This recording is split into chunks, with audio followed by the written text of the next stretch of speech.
Bonjour les enfants, aujourd'hui on se retrouve pour lire l'histoire de Minilou, fête Halloween.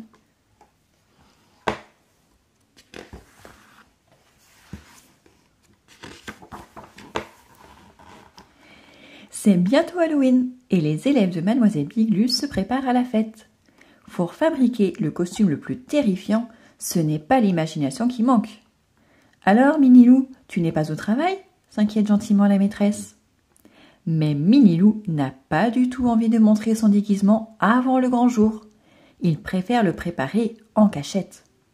Vous verrez bien, lance-t-il à la cantonade. Mon costume sera le plus terrifiant au monde.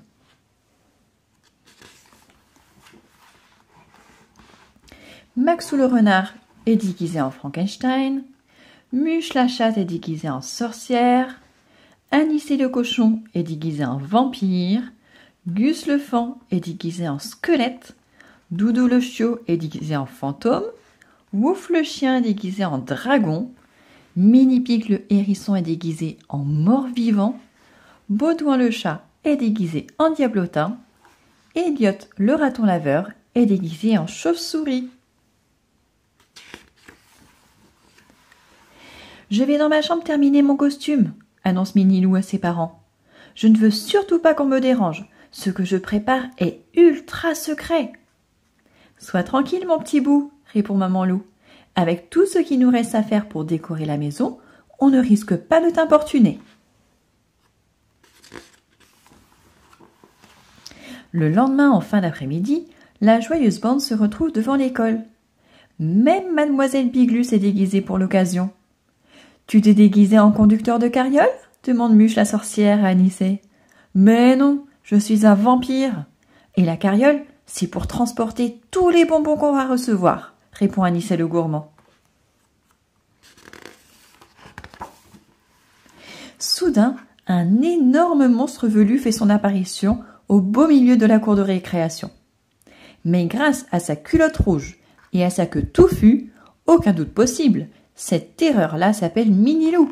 « Tu avais raison, admet Wouf, très impressionné. Ton déguisement est vraiment le plus terrifiant du monde. Pour Minilou, hurrah, hurrah, hurrah, s'écrie toute la bande. Croire, rugit le monstre. Avant la grande expédition, il est indispensable de prendre des forces. C'est de la soupe à quoi ? Demande Mini-Pig, déguisé en mort-vivant. C'est un breuvage de sorcière qui rend cruel et invincible, promet Mademoiselle Biglus. Pensez au dernier et ne buvez pas tout, supplie Maxou le renard, coincé au bout de la file. Croire, fait le monstre effrayant. Ah, ce Minilou, quel farceur! Voilà, la fête a commencé. La petite bande déferle sur la ville et les cris résonnent de partout. Croire, schniac, blurk, zimkawet, gnark gnark. Portes et fenêtres s'ouvrent en grand et tous les habitants félicitent ces chers enfants tellement pleins d'imagination. À chaque fois qu'une porte s'ouvre, les bonbons pleuvent. Minilou et ses amis ont les bras remplis de friandises. Quelle belle récolte, se réjouit Anicet. La troupe déchaînée arrive devant la maison d'Anicet. Pour ne pas être en reste, Papa Cochon bondit sur le muret en hurlant furieusement. Crouic ! L'effet est plutôt raté. Tout le monde le regarde et éclate de rire. Mon cochonnet d'amour, lui lance tendrement maman Cochon. Arrête de t'agiter, c'est mauvais pour ton cœur. Dernière étape avant la fin de la tournée, tous à la maison de Minilou. Mais là, une incroyable surprise les attend. Dès l'arrivée de la troupe, la porte s'ouvre et Minilou apparaît, très excité. « Quoi ? Vous êtes déjà là ? Quelle catastrophe ! Je me suis endormie, j'ai raté toute la fête !» Aussitôt, un énorme cri monte de la petite bande. « Si Minilou est là, bégaye Mini-Pig, ça veut dire que ce gros monstre qui nous accompagne depuis le début est un vrai monstre !» Croire, rugit alors l'énorme bête en agissant ses gros bras velus. Quelle débandade! Minilou et ses amis prennent leurs jambes à leur cou et se dispersent dans la nature. Au secours! À moi! Pitié!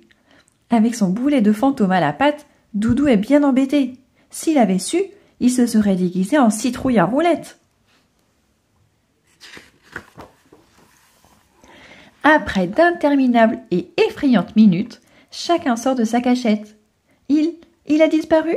S'inquiète Muche.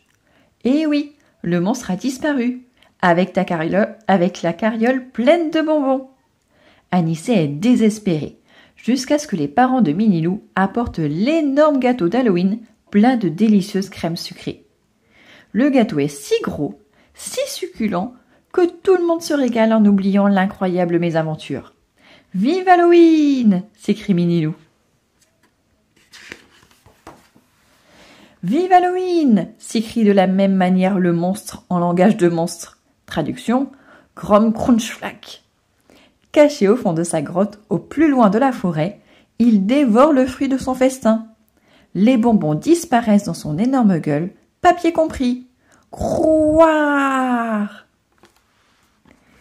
Et voilà les enfants, j'espère que vous n'avez pas eu trop peur. À très bientôt!